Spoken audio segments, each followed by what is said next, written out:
Hello my dear students, आप सभी लोगों का मेरे YouTube channel engineer Abhishek Sharma में स्वागत है।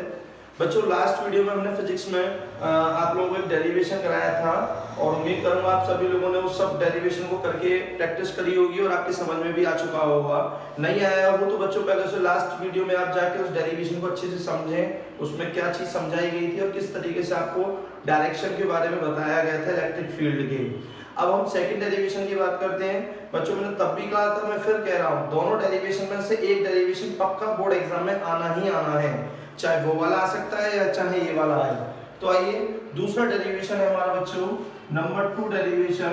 डेरिवेशन में हमें क्वेश्चन में ये बोला जाएगा, वैद्युत द्विध्रुव के कारण निरक्षीय स्थिति में वैद्युत क्षेत्र की तीव्रता का व्यंजक। तो आइए लिखिए सभी लोग, वैद्युत द्विध्रुव के कारण निरक्षीय स्थिति में, निरक्षीय स्थिति को हम दूसरे शब्दों में बोलते हैं बच्चों अनुप्रस्थ स्थिति। क्या बोलते हैं? अनुप्रस्थ स्थिति।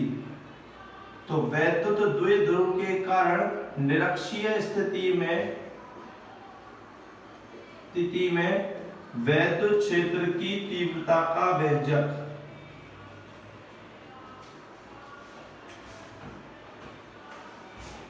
तीव्रता का व्यंजक। तो सुनिएगा बच्चों, देखिए सबसे पहली बात तो हमने क्या बोला यहाँ पे, निरक्षीय। लास्ट वीडियो में जो मैंने बोला था, अक्षीय जो होता है, अक्षीय का मतलब होता है एक्स अक्ष और निरक्षीय का मतलब होता है वाई अक्ष। तो सुनिएगा बच्चों, निरक्षीय स्थिति में क्या होता है। देखिए जैसा कि हमसे पहले ही उसने बोल दिया, क्या वैद्युत द्विध्रुव के कारण। किसके कारण? वैद्युत द्विध्रुव के कारण, यानी कि कहीं ना कहीं वैद्युत द्विध्रुव का उपयोग जरूर होगा।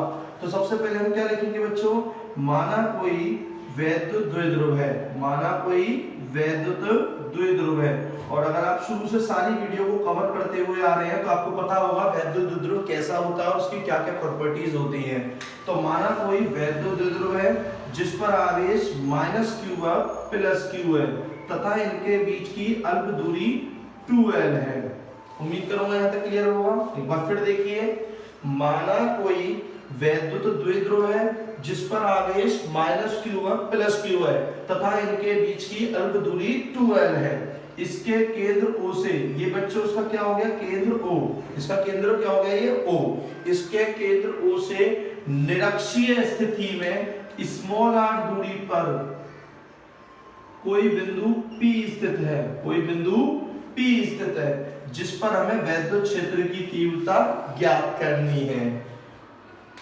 एक बार और देख सकते हैं आप लोग, माना कोई वैद्युत द्विध्रुव है जिस पर आवेश -q व +q है तथा इनके बीच की अल्प दूरी 2l है।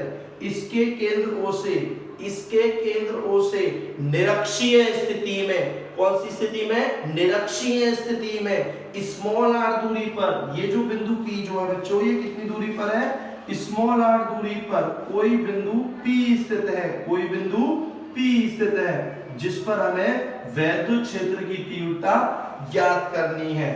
तब सबसे पहले बच्चों निकालेंगे किसके कारण? -q आवेश के कारण, -q आवेश के कारण उत्पन्न वैद्युत क्षेत्र की तीव्रता, उत्पन्न वैद्युत क्षेत्र की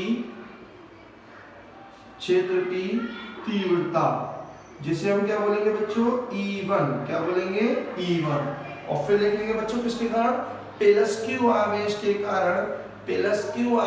कारण उत्पन्न वैद्युत क्षेत्र की तीव्रता। फिर लिखेंगे यहाँ पर क्या? +q आवेश के कारण उत्पन्न वैद्युत क्षेत्र की तीव्रता। बच्चों, वैद्युत क्षेत्र की तीव्रता निकालेंगे तो एक बार -q आवेश के कारण, एक बार +q आवेश के कारण। देखिए वैद्युत क्षेत्र की तीव्रता निकालने का जो बेसिक फॉर्मूला होता है, मैंने लास्ट वीडियो में आपको बताया था, E = 1/4 pi epsilon not Q/r²।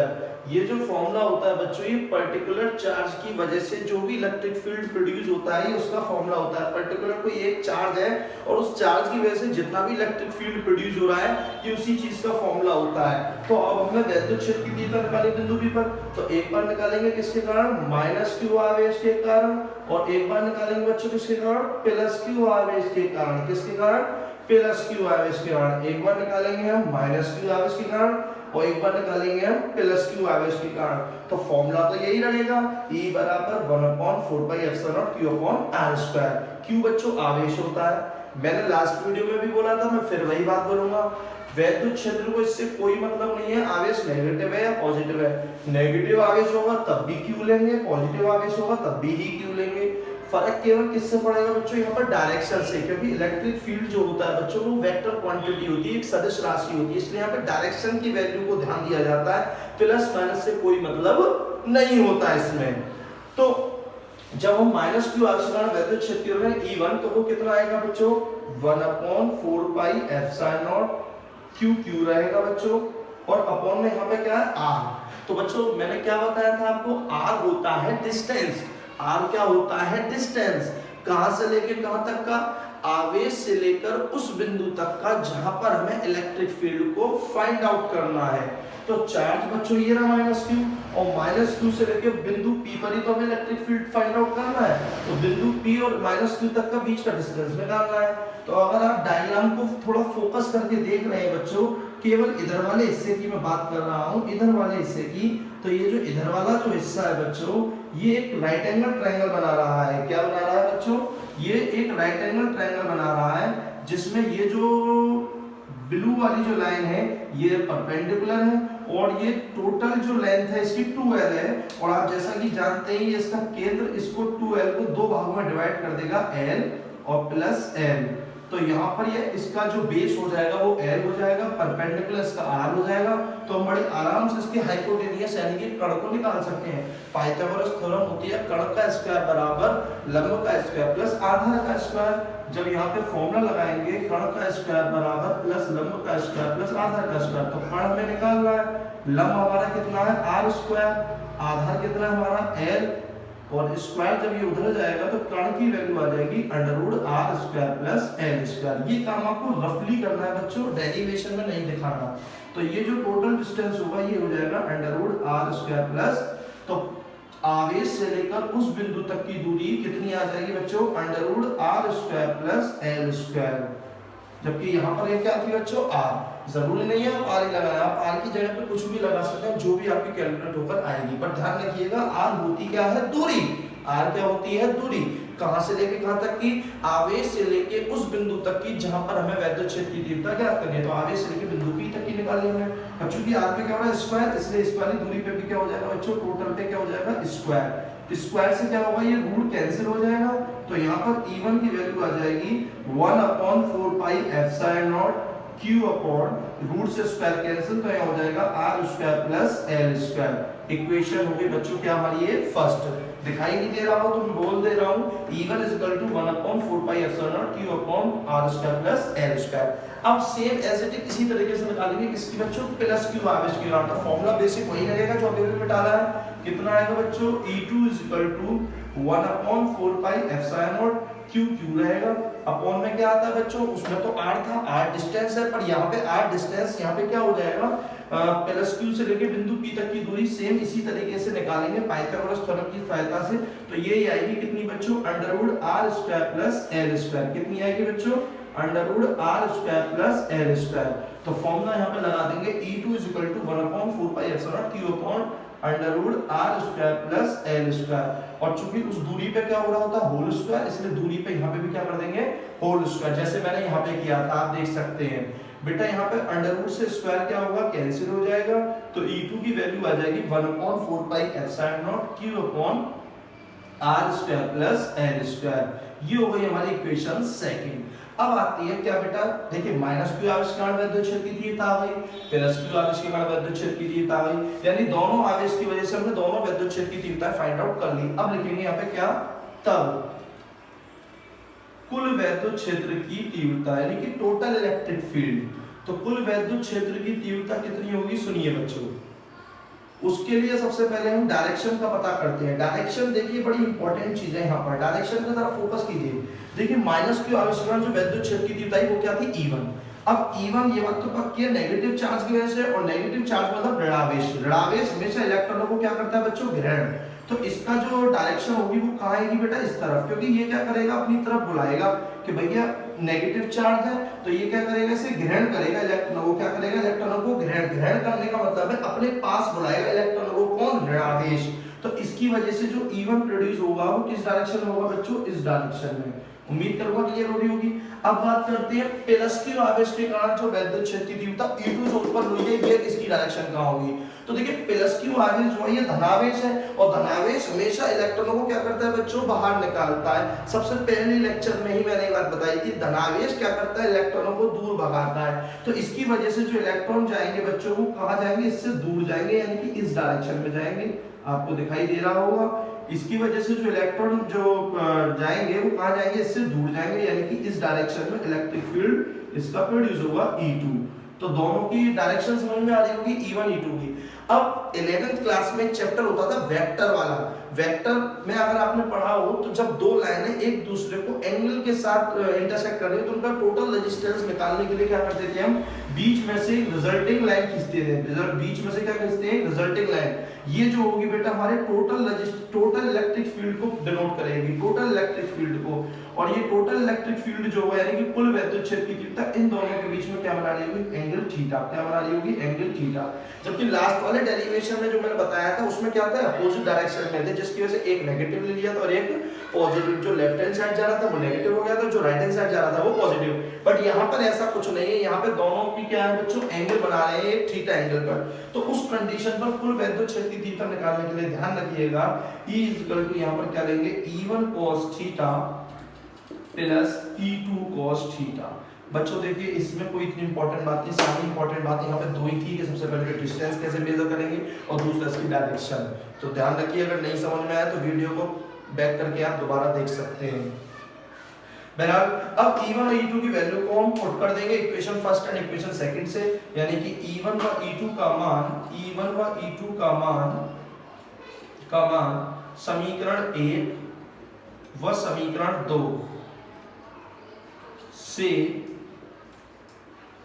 से रखने पर। तो आइए बच्चों ध्यान से फोकस, तो वैल्यू पुट करते हैं बच्चों।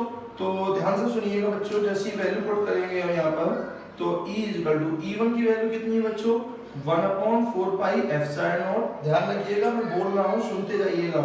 ये 1/4 pi epsilon not Q/r² plus l², और ये हमारा cos थीटा यहाँ पर है ये, प्लस अब E2 की वैल्यू पुट करेंगे बच्चों। ये रही E2 की वैल्यू, आपको दिखाई दे रही होगी कितनी है, 1/4 pi epsilon not Q/r² plus l², और इनटू में क्या आएगा बच्चों, cos थीटा। अब थोड़ा सा अगर आपको दिमाग लगाना पड़ेगा बेटा, मैथमेटिकली कैलकुलेशन है, थोड़ा प्लीज ध्यान से कंसंट्रेशन लगाइए। अगर आप फोकस कर रहे हैं इधर तो देखिए ये वाली वैल्यू और ये वाली वैल्यू दोनों क्या है बच्चों, सेम वैल्यू है यार। देखो ये वैल्यू और ये वैल्यू दोनों सेम है, 1/4 pi epsilon not Q/r² plus l² into cos theta, 1/4 pi epsilon not Q/r² plus l² into cos theta. अगर ये वाली value by the way x है तो ये वाली वैल्यू भी x, और x टोटल कितना हो जाएगा, 2x। मेरी बात समझ में आ रही है, यानी कि दोनों वैल्यू ये हमारी क्या हो जाएंगी, टोटल हो जाएंगी। तो मैं डायरेक्टली कर रहा हूं बच्चों, आप थोड़ा फोकस कीजिए, जगह नहीं है, मैं इधर का हिस्सा रफ कर रहा हूं, आप थोड़ा ध्यान दीजिएगा प्लीज, ध्यान दीजिए प्लीज।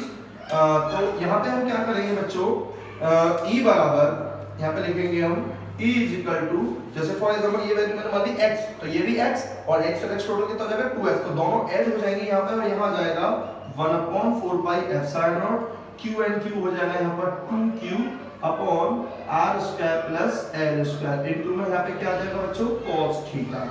उम्मीद है क्लियर हो रही होगी बात, उम्मीद है क्लियर हो रही होगी।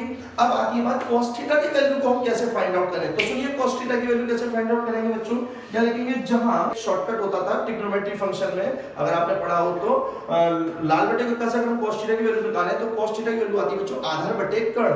आधार बटे कर्ण कितनी आती है, आधार बटे कर्ण, इंग्लिश में बोलते हैं बच्चों बेस अपॉन हाइपोटेनियस। तो बेस अकॉर्डिंग टू डायग्राम आप देख सकते हैं, या तो इस वाले राइट एंगल ट्रायंगल में देख लीजिए या इस वाले ट्रायंगल में देख लीजिए।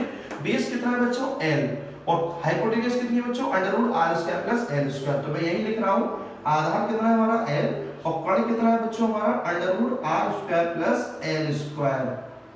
क्लियर है बात। अब आप जरा ध्यान से देखिएगा, तो E is equal to 1/4 pi epsilon nought, यहाँ पर 2q रहेगा, यहाँ पर ये हो जाएगा कितना under root R square plus L square. और यहाँ पर बच्चों थोड़ा ध्यान दीजिएगा, cos थीटा की वैल्यू जैसे ही मैं पुट करूंगा तो cos थीटा की वैल्यू यहाँ पर कितनी है, l upon under root R square plus L square. तो बच्चों अगर आपको शायद पता हो तो जिसके ऊपर रूट लगा होता है उसकी पावर होती है 1/2।